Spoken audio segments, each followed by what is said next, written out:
Assalamualaikum everyone. Welcome to my channel Education Arena. Hope you all are doing well. Today the topic which I am going to discuss in front of you people is a novella named as The Metamorphosis by Franz Kafka. This is included in a subject Continental Literature which is the part of BS English 8th semester. But आज का lecture start करने से पहले अगर आप लोगों ने अभी तक मेरा चैनल सब्सक्राइब नहीं किया so please do like share and subscribe my channel and press the bell icon for the latest updates. So let's start it. सबसे पहले फ्रांस काफ्का की बायोग्राफी को डिस्कस कर लेते हैं. तो इनकी बर्थ 3 जुलाई 1883 को प्राग में हुई which was then part of Austro Hungarian empire.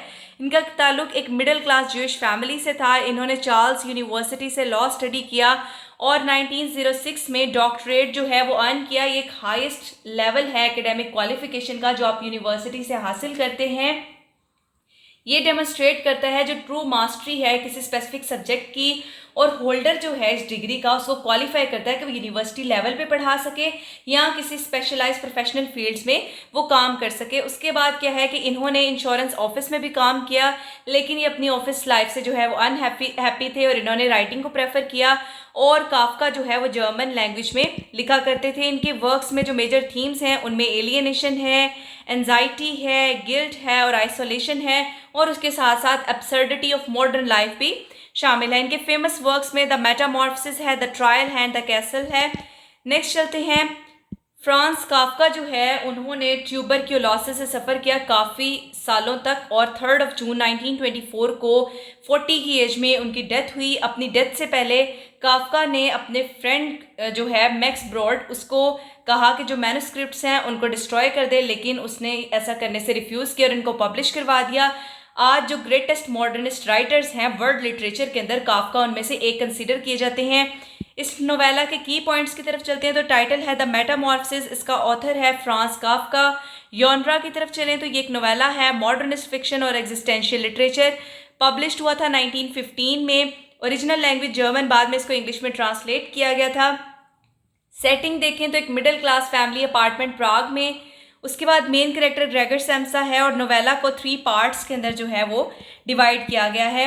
अब चलते हैं इस नोवेला के सेंट्रल प्लॉट की तरफ. ठीक है, तो स्टोरी जो है वो ग्रेगर सैम्सा जो है उसके अराउंड रिवॉल्व करती है. ये एक ट्रैवलिंग सेल्समैन है जो एक सुबह उठता है और अपने आप को और वो ये दरियाफ्त करता है कि वो एक खौफनाक और एक देवनुमा कीड़े में तब्दील हो चुका है. अब क्या होता है कि अब इस तब्दीली के बाद वो माशरे से और यहाँ तक कि अपने ही ख़ानदान से भी अलग थलग हो जाता है. कि नोवेला इसकी जज्बाती अजियत, तन्हाई और इन लोगों की तरफ से जो रिजेक्शन किए जाने को ज़ाहिर करता है जिनके लिए इसने अपनी ज़िंदगी कुर्बान कर दी थी.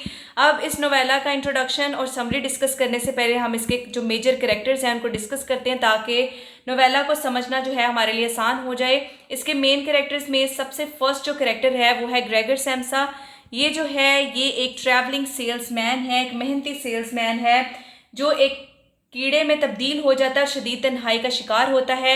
सेकंड है ग्रेटिस सैम्सा. ठीक है, ये इसकी बहन है जो पहले तो इसका बहुत ख्याल रखती है लेकिन आखिरकार वो भी इसे रिजेक्ट कर देती है. नेक्स्ट मिस्टर सैम्सा इसका फादर है. ठीक है, जो कि बहुत ज़्यादा स्ट्रिक्ट और अग्रेसिवली इसको ट्रीट करता है. ठीक है, उसकी नेचर बहुत ज़्यादा स्ट्रिक्ट है और इसके साथ भी वो सख्त रवैया इख्तियार करता है. नेक्स्ट इसकी मदर है मिसेस सैम्सा. ठीक है, वो बहुत ज़्यादा कमज़ोर और जज्बाती माँ है और वो इसकी हालत से खौफजदा रहती है. नेक्स्ट करेक्टर है द चीफ क्लर्क.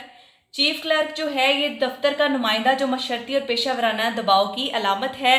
द चार वुमेन और क्लीनिंग वुमेन, ये सफाई करने वाली औरत है. ये एक बेहिस मुलाजमा है जो ग्रेगर की हालत और मौत की मामूली बात समझती है.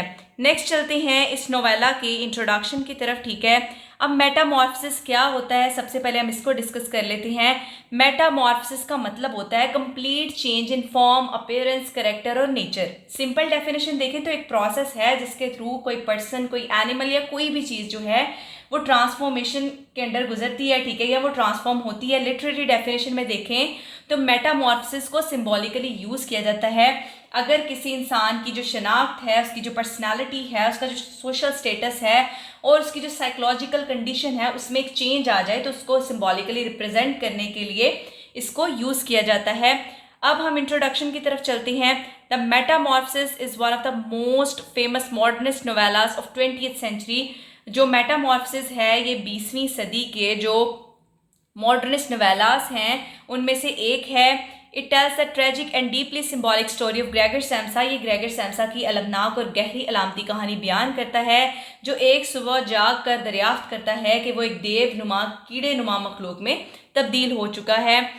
ये नोवेला जो है एलियनेशन यानी कि बेगानगी, फैमिली रिस्पॉन्सिबिलिटी यानी ख़ानदानी जिम्मेदारी, आइडेंटिटी यानी शनाख्त, आइसोलेशन यानी तन्हाई, गिल्ट यानी एहसास जुर्म and humanising effects of modern society और माशरे के गैर इंसानी सराह जैसे मौज़ूआत का जायज़ा लेता है। अब काफ्का जो है एक नहायत अजीब और चौंका देने वाले वाक़े को इंतहाई पुरसकून और हकीकत पसंदाना अंदाज में पेश करता है, जिससे कहानी जो है वो मज़ीद परेशान कुन हो जाती है। वो ये वजाहत करने की कोशिश नहीं करता कि ग्रेगर क्यों तब्दील हुआ, बल्कि वो तवज्जो इस बात पर देता है कि इसके बाद इसका ख़ानदान और माशरा इसके साथ कैसा रवैया इख्तियार करते हैं। डिटेल समरी की तरफ चलते हैं। इसका पार्ट 1 है ग्रेगर्स ट्रांसफॉर्मेशन यानी कि ग्रेगर की तब्दीली। The story begins with one of the most famous opening lines in literature. Gregor Samsa wakes from troubled dreams and discovers he has transformed into a monstrous insect। ठीक है, कहानी अदब की मशहूर तरीन इब्तदाई सतूर में से एक के साथ शुरू होती है। ग्रेगर सैम्सा बेचैन ख्वाबों से बेदार होता है और दरियाफ्त करता है कि वो एक खौफनाक और एक देवनुमा कीड़े में तब्दील हो चुका है। अब क्या है कि at first Gregor is shocked but surprisingly his greatest concern is not his transformation itself. इब्तिदा में ग्रेगर इस तब्दीली पर हैरान और परेशान होता है, लेकिन हैरत अंगेज तौर पर इसकी सबसे बड़ी फिक्र अपनी जिस्मानी तब्दीली नहीं होती। अब क्या होता है कि इसकी बजाय वो इस बात पर ज़्यादा परेशान होता है कि कहीं वो काम से देर से ना पहुंच जाए, ठीक है, और जो मालिक है उसको वो मायूस ना कर दे। ग्रेगर सैम्सा जो है वो एक मेहनती सेलमैन है, ठीक है, सेल्समैन है, जो अपने ख़ानदान का वाहद कफ़ील है। अब इसका जो फादर है, इसका जो वालिद है, वो कारोबार में नाकाम हो चुके हैं, वालदा कमज़ोर और दूसरों पर डिपेंड करने वाली हैं, जबकि इसकी बहन जो है ग्रेटी वो अभी नौजवान और बेरोज़गार है। ग्रेगर अपनी थका देने वाली मुलाजमत से खुश नहीं, लेकिन वो अपने वालदैन के कर्जे अदा करने के लिए मुसलसल काम करता रहता है। एक सुबह वो बेदार होकर देखता है कि वो एक बहुत बड़े कीड़े में तब्दील हो चुका है। इस हैरत अंगेज तब्दीली के बावजूद वो सबसे पहले अपनी नौकरी और दफ्तर पहुंचने की फ़िक्र करता है। अपने नए जिस्म की वजह से वो बिस्तर से उठने में मुश्किल महसूस करता है, जबकि घर वाले दरवाजे पर मुसलसल दस्तक दे रहे होते हैं। आखिरकार दफ्तर का चीफ क्लर्क जो है वो भी इसकी गैर हाजिरी की वजह जानने के लिए घर पहुंच जाता है। नेक्स्ट क्या होता है, जब ग्रेगर जो है वो दरवाज़ा खोलता है तो सब खौफजदा हो जाते हैं। इसकी माँ बेहोश हो जाती है, वालिद गुस्से में आ जाते हैं और चीफ क्लर्क जो है दहशत ज़दा होकर भाग जाता है। ग्रेगर अपनी हालत समझाने की कोशिश करता है, लेकिन इसकी आवाज़ अब इंसानों के लिए नाकाबिले फ़हम हो चुकी है। इसका वालिद इसे ज़बरदस्ती वापस कमरे में धकेल देता है और इस अमल में इसे ज़ख्मी भी कर देता है। ये हिस्सा ग्रेगर की इंसानियत से मुकम्मल अलहदगी को ज़ाहिर करता है। अगरचा इसके ख्यालात और एहसासात अब भी इंसानी है, लेकिन दूसरों की नज़र में वो सिर्फ एक नफरत अंगेज मखलूक बन चुका है। इसके पार्ट 2 की तरफ चलते हैं। Gregor's isolation and family changes. Gregor की जो तन्हाई है और ख़ानदानी तब्दीलियाँ। ट्रांसफॉर्मेशन यानी तब्दीली के बाद ग्रेगर मुकम्मल तौर पर अपने कमरे तक महदूद हो जाता है। इब्तिदा में इसकी जो बहन है इसके साथ हमदर्दी का मुजाहरा करती है, वो इसे खाना देती है और ये जानने की कोशिश करती है कि अब इसे क्या पसंद है। आहिस्ता आहिस्ता ग्रेगर आम इंसानी खुराक से दिलचस्पी खो देता है और सड़ा हुआ खाना पसंद करने लगता है। ये इसके इंसानी ज़िंदगी से दूर हो जाने की अलामत है। नेक्स्ट क्या होता है कि जो इसकी सिस्टर है वो इसकी देखभाल करने लगती है, जबकि ख़ानदान के बाकी अफराद इससे दूर रहते हैं। चूँकि ग्रेगर अब काम नहीं कर सकता, इसलिए ख़ानदान माली मुश्किलात का शिकार हो जाता है। मजबूरन सब अफराद मुलाजमतें ढूंढ लेते हैं और ख़ुद कफ़ील बनने लगते हैं। अब नेक्स्ट क्या है, इससे इस नोवेला के अंदर जो आयरनी है, इंपॉर्टेंट आयरनी, वो क्रिएट होती है। बिफोर द ट्रांसफॉर्मेशन, तब्दीली से पहले ग्रेगर ने अपनी पूरी ज़िंदगी ख़ानदान के लिए कुर्बान कर दी। ट्रांसफॉर्मेशन के बाद ख़ानदान को मालूम होता है कि वो इसके बगैर भी ज़िंदा रह सकते हैं। नेक्स्ट क्या, ग्रेगर को एहसास होने लगता है कि इसकी कुर्बानियों की कभी हकीकी कदर नहीं की गई। इसकी शिनाख्त सिर्फ एक कमाने वाले फ़र्द तक महदूद हो गई थी। वक्त गुजरने के साथ इसकी तन्हाई और जज्बाती अजियत बढ़ती जाती है। वो अपने कमरे में छुप कर ख़ानदान की बातें सुनता है और मोहब्बत और ताल्लुक़ की ख्वाहिश करता है, मगर इसे सिर्फ खौफ और नफरत मिलती है। एक दिन जो इसकी सिस्टर है और इसकी माँ है वो फैसला करती है कि कमरे का फर्नीचर हटा दिया जाए ताकि ग्रेगर दीवारों और छत पर आसानी से रेंग सके। ग्रेगर जो है वो परेशान हो जाता है क्योंकि ये फर्नीचर इसकी इंसानी ज़िंदगी की आखिरी यादगार है। ख़ास तौर पर वो दीवार पर लगी एक तस्वीर को बचाने की कोशिश करता है। जब इसकी माँ इसे दीवार पर रेंगते हुए देखती है तो खौफ से बेहोश हो जाती है। वालिद घर आते हैं और सूरत हाल को गलत समझकर शदीद गुस्से में आ जाते हैं। वो ग्रेगर पर सेब फेंकते हैं। एक सेब इसकी जो बैक है, ठीक है, उसमें धंस जाता है और शदीद ज़ख्म जो है उसका सबब बनता है। जो एप्पल है उसकी सिंबॉलिक इम्पॉर्टेंस है, ठीक है। ये हमला जो है गहरी जो सिंबॉलिक मीनिंग है वो रखता है। ये सज़ा और रिजेक्शन किए जाने की अलामत है, ठीक है। और जो बाइबल का वाक़या है, ठीक है, उसकी एक याद भी दिलाता है। इस वाक़े के बाद ग्रेगर की जिस्मानी हालत जो है मुसलसल ख़राब होती जाती है। पार्ट 3 जो है उसको देख लेते हैं। वो है डिक्लाइन और डेथ, यानी ज़वाल और मौत। अब वक्त गुजरने के साथ ग्रेगर ख़ानदान के लिए कम अहम हो जाता है। घर का माहौल सर्द और तनाव से भर जाता है। इजाफी आमदनी के लिए ख़ानदान जो है किरायादारों को घर में रख लेता है, जबकि ग्रेगर को तकरीबन नज़रअंदाज कर दिया जाता है। अब जो इसकी सिस्टर है ग्रेटी, जो पहले इसकी खिदमत करती थी, अब इससे बेजार होने लगती है। वो थक चुकी होती है और दिल में नाराज़गी पैदा हो जाती है। उसके ग्रेगर को एहसास होता है कि अब ख़ानदान इसे एक फ़र्द नहीं बल्कि एक बोझ समझता है, ठीक है। एक शाम ग्रेटी किराएदारों के लिए जो वायलिन है वो बजाती है। मौसीकी ग्रेगर के दिल को गहराई से मुतासिर करती है। वो आहिस्ता आहिस्ता अपने कमरे से बाहर निकल आता है और एक लम्हे के लिए दोबारा इंसानी जज्बात से जुड़ जाता है।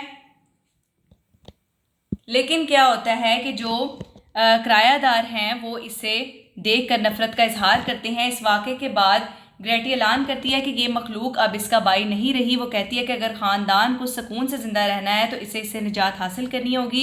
ग्रेगर ये सब सुन लेता है। इसे एहसास हो जाता है कि इसकी मौजूदगी सबके लिए तकलीफ़ का बायस बन चुकी है, ठीक है। शदीद ज़हनी सदमे और मुकम्मल तन्हाई के एहसास के साथ वो अपने कमरे में वापस चला और इसी रात वो खामोशी से तन्हा जो है वो मर जाता है। नेक्स्ट चलते हैं। नेक्स्ट मॉर्निंग सफाई करने वाली औरत जो है इसकी लाश दरियाफ्त करती है और बेपरवाही से ख़ानदान को इत्तला देती है। सोग मनाने के बजाय ख़ानदान एक राहत, एक रिलैक्स जो फीलिंग है वो महसूस करता है। वो फ़ौरन बेहतर मुस्तकबिल के मंसूबे बनाने लगते हैं।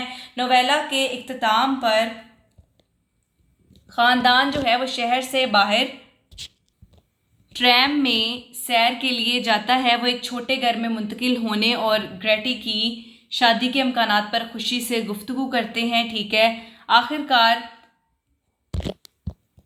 ग्रेटी सूरज की रोशनी में अपने जवान जो जिस्म है उसको खींचती है। जो नई ज़िंदगी और एक जो मॉडर्निटी है, ठीक है, न्यू बिगनिंग्स हैं, जो रीन्यूअल है, उसकी एक अलामत है। आयरॉनिकली देखें तो ग्रेगर की मौत ही वो वाक़या बनती है जो ख़ानदान को आज़ादी अता करता है। नेक्स्ट इसके मेजर थीम्स की तरफ चलते हैं। फर्स्ट इसमें एलियनेशन है, बेगानगी। ग्रेगर जो है माशरे और अपने ख़ानदान दोनों से अलग थलग हो जाता है। सेकंड है डीह्यूमनाइजेशन, गैर इंसानी रवैया। इंसान की कदर इसकी अफादियत और पैदावारियत से वाबस्ता दिखाई गई है कि जब तक वो कमाता था तब तक सारे उसके साथ अटैच थे। जैसे ही वो एक इंसेक्ट में चेंज हुआ तो उसके साथ जो है ऐसा ट्रीटमेंट किया गया जैसे वो इंसान नहीं है। नेक्स्ट इज़ फैमिली रिस्पॉन्सिबिलिटी, ख़ानदानी जिम्मेदारी। ग्रेगर अपनी ज़िंदगी ख़ानदान की माली मदद के लिए वक्फ कर देता है। उसके बाद आइडेंटिटी क्राइसिस, ठीक है, तब्दीली के बाद वो अपनी इंसानियत बरकरार रखने की जो कोशिश है वो करता है। एब्सर्डिटी ऑफ लाइफ, काफ़का दिखाता है कि बाज़ औक़ात तकलीफ़ की कोई वाज़ेह वजह नहीं होती। नेक्स्ट इसका जो थीम है वो है लॉनलीनेस, तन्हाई। ग्रेगर पूरे नोवेला में जिस्मानी और जज्बाती तन्हाई का शिकार रहता है। लास्ट है रिजेक्शन, यानी मुस्तरद किया जाना। आखिरकार वो इन्हीं लोगों की तरफ से रद्द कर दिया जाता है जिनसे वो मोहब्बत करता था। इसके मेजर कैरेक्टर हम डिस्कस कर चुके हैं। इसके फाइनल थॉट्स, कंक्लूजन की तरफ चलते हैं। जो मेटामॉर्फसिस है वो एक ऐसे शख्स की कहानी नहीं है जो कीड़े में तब्दील हो जाता है, बल्कि ये तन्हाई, उसके बाद जो इस्तेहसाल है, मुस्तरद किए जाने और इंसानी वक़ार की कोशिश पर मबनी एक ताकतवर नफ्सियाती और समाजी तमसील है। काफ़का दिखाता है कि माशरा इन अफराद को कितनी आसानी से छोड़ देता है जो माशी या समाजी तवक्कुआत पूरी करने के काबिल नहीं रहते। नेक्स्ट चलते हैं, ये ग्रेगर का जो अलमिया है, जिसकी ट्रेजेडी है, सिर्फ इसकी जिस्मानी तब्दीली नहीं बल्कि ये एहसास है कि इसकी इंसानियत को कभी भी वाकई तस्लीम नहीं किया गया। ये नोवेला आज भी टाइमलेस है क्योंकि ये इंसान के चंद बुनियादी खौफों को बयान करता है। इसमें सबसे फर्स्ट है फियर ऑफ आइसोलेशन, तन्हाई का खौफ, फियर ऑफ बिकमिंग यूजलेस, बेकार हो जाने का खौफ, फियर ऑफ रिजेक्शन, मुस्तरद किए जाने का खौफ, and fear of losing one's identity in a harsh modern world, और एक सख्त जदीद दुनिया में अपनी शनाख्त खो देने का खौफ। तो ये आज का हमारा लेक्चर था। Hope you guys understand my lecture, so please do like, share and subscribe my channel and press the bell icon for the latest updates. Inshallah, in future, I'll try to make more lectures for you people. Thank you very much.